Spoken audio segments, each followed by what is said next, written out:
Hey everyone, I hope you're all doing really well. I am so incredibly excited for today's introduction to Pan Those Eyeshadows 2023. I have kind of put it off for a couple of weeks just because there's so much to do at the very beginning of the year, so many videos to film, but I have been itching to sit down and get this project kicked off again because I freaking love it.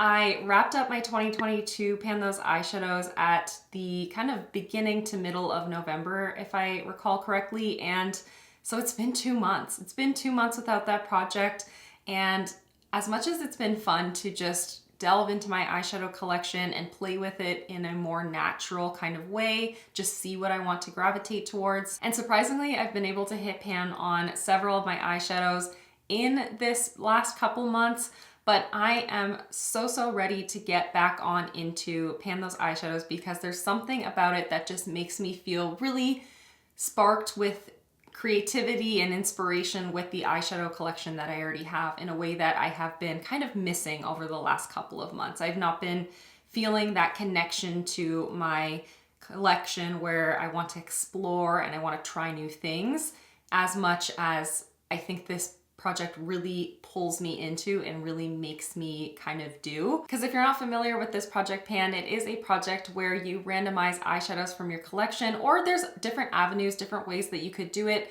Every single person kind of has taken this project and ran with it and done something different with it. But personally, what I do is I have every single one of my eyeshadows in a spreadsheet and I randomize those that do not already have pan on them to work on and to focus on until I do hit pan on them, or use them a minimum of 15 times. And that is because in 15 uses, I can really get familiar with an eyeshadow and determine if it's something that I want to work towards hitting pan on, if it's an eyeshadow color that I'm drawn to and I'm interested in, if it's a formula that I like.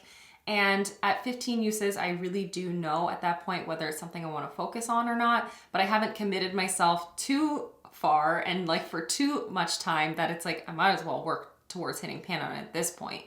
I just want to get to know my collection, and then I want to hit pan on my collection with the shadows that make sense for me and my personal preferences. I hope that makes sense. That was a really rambly run-on sentence. That is who I am though, so you know this is the way things go around here. This project was started by my friend Alexi, who no longer makes videos on YouTube, but she is the mastermind behind this project. I kind of took my own spin on it after she started it in her own way, and I've been doing it now for years, and I've loved every single year of working on this project pan. It really has helped me to enjoy the collection that I have and to kind of avoid the temptation of purchasing new eyeshadows because I'm so focused on using up and hitting pan on these eyeshadows that already exist in my collection and that already offer me excitement and inspiration and things that I can create endless types of looks with as well. So this project is just a gem, just a beautiful thing, and I'm so happy to be kicking it off again. This year I am doing things a little bit different than I have in years past in the sense that I'm going to kind of bring down the number of focus eyeshadows in a hope that I can kind of keep these videos a little bit shorter, but also so that I can still find space in my routine to reach for other things, maybe try to set usage goals on certain eyeshadows in my just year-long general project pan as well. I just want to create a little bit more of that balance, maybe try to use up some of my eyeshadows from my collection as well. And so I'm going to work on 3 randomized eyeshadows from the spreadsheet and 1 hand-selected eyeshadow as well, 1 eyeshadow that I want to work towards hitting pan on. If I know I'm super close to hitting pan on an eyeshadow that is in my collection and I want to work towards that goal, I'm gonna put it into this project. Or if there's something I want to challenge myself, I'm gonna put it into this project with the goal of hitting pan on it. I feel like over the last few years, I've said it so many times, but I'm just looking towards this balance with my makeup usage. And last year when I implemented that hand-picked eyeshadow, it really did feel like a great balance in this project so that I had these fully randomized, this color story that was unpredictable, and then I had this one element that was of my own choosing, and that just felt really good. But I am minimizing the number of eyeshadows, but I think that 4 eyeshadows is going to be superb for me. In a few months' time, if I feel like I'm ready to roll something new in and amp it up, perhaps that will be the case, but I think 4 is gonna be a good little sweet spot for me. So yeah, all of that aside, I cannot wait to do this project again. It is just a freaking blast. It's just such a blast for me. So I wanted to note my pan percentage here at the beginning of the project, although for me personally, I'm not monitoring my pan percentage on a month-by-month basis. I don't really tend to talk about it that often in these videos because although it's interesting insight, it's not something that I have an end goal for. I'm just keeping an eye on how many pans I have in my collection. So currently I have a total of 69 pans in my collection. I have a grand total of 301 eyeshadows in my collection.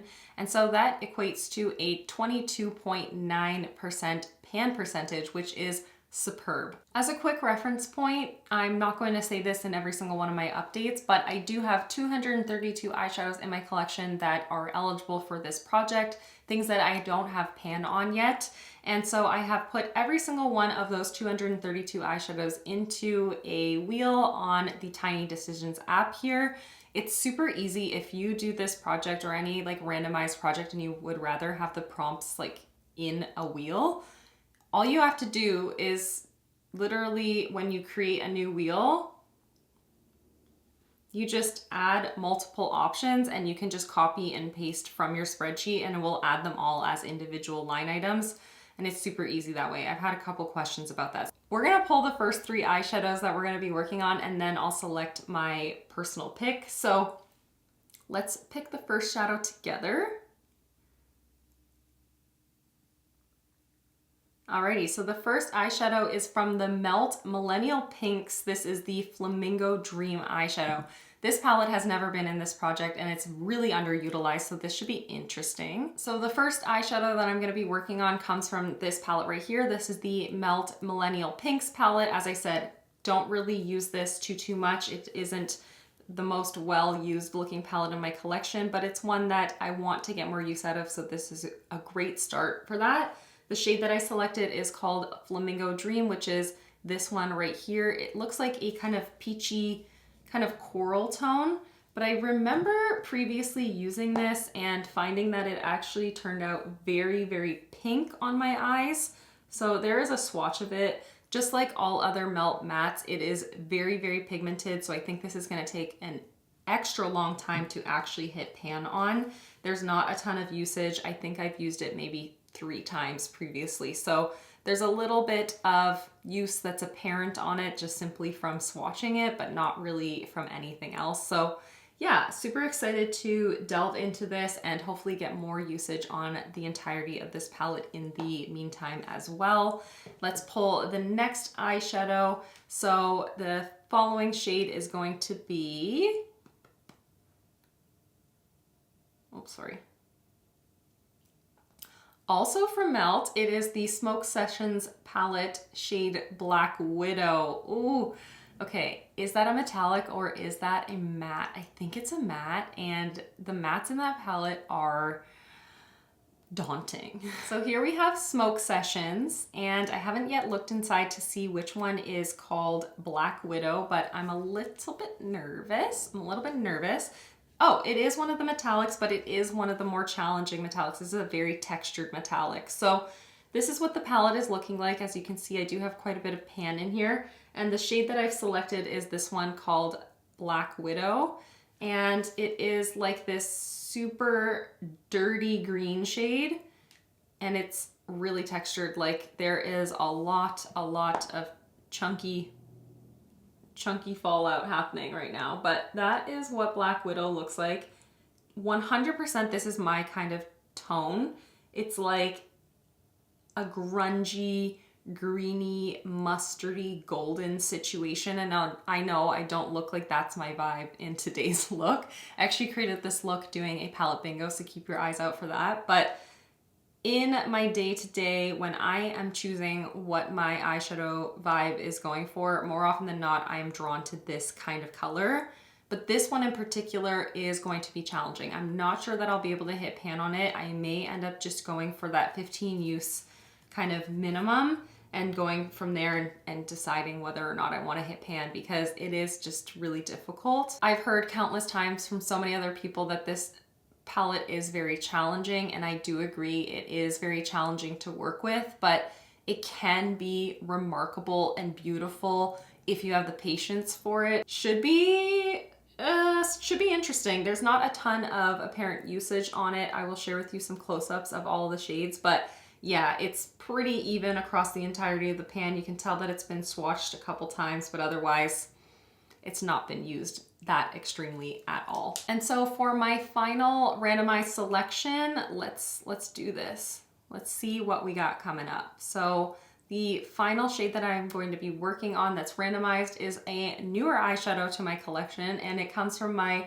Colourpop Hocus Pocus palette. The shade is called 17th Century. And this, my friends, is the All Hallows Eve pressed powder eyeshadow palette from Colourpop. It's a collaboration with Hocus Pocus 2. And the shade that I selected is called 17th Century. Oh, it's a silver. It's a silver. I'm kind of into it. So that is it right there.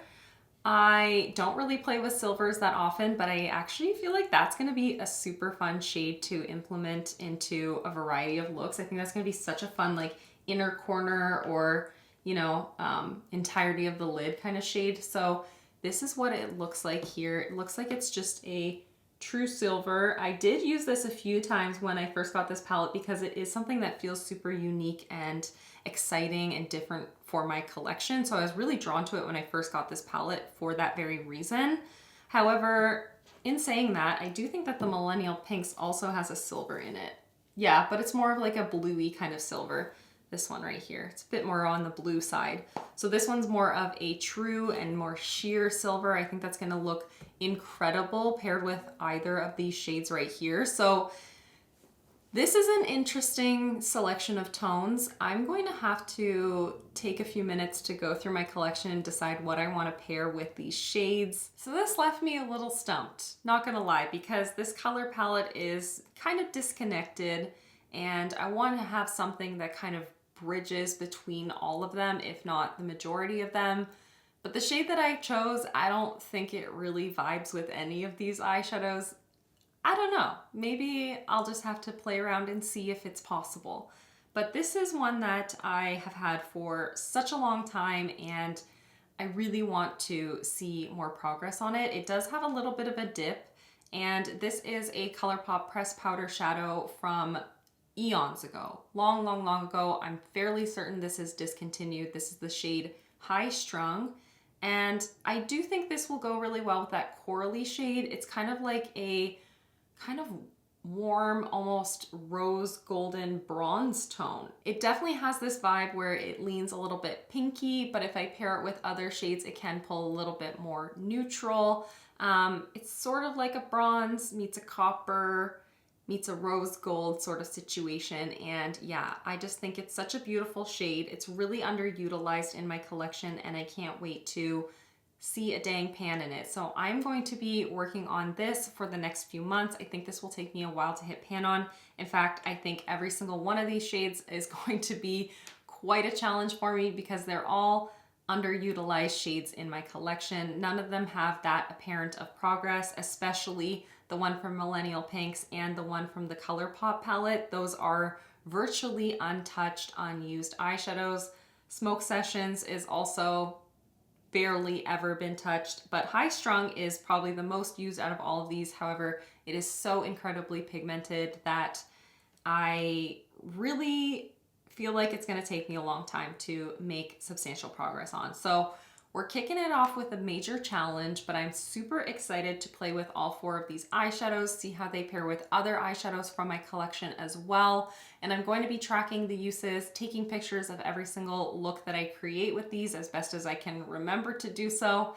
And so throughout this series, I'll be sharing with you how often I use the eyeshadows, kind of ways that I'm using them, looks that I've created, and insights into kind of what I'm feeling with them. If I think I'm going to be able to hit pan sooner or later, my thoughts and opinions on the formulas, all that kind of stuff. This project pan is such a fun way to get outside of my comfort zone and create some new looks and to explore the eyeshadow collection that I do have, and I cannot wait to do this yet again. I'm feeling super excited and inspired, and yeah, this is just gonna be another really fun Pan Those Eyeshadows series, I believe. So definitely let me know down in the comments section if you're going to be doing Pan Those Eyeshadows this year so that I can cheer you on. Please let me know ways that you think you would want to pair these eyeshadows together, kinds of looks that you would create. I would love to hear your ideas. But that is everything for today's video. Thank you so much for watching and for hanging out with me, and I'll see you in the next one. Bye everyone!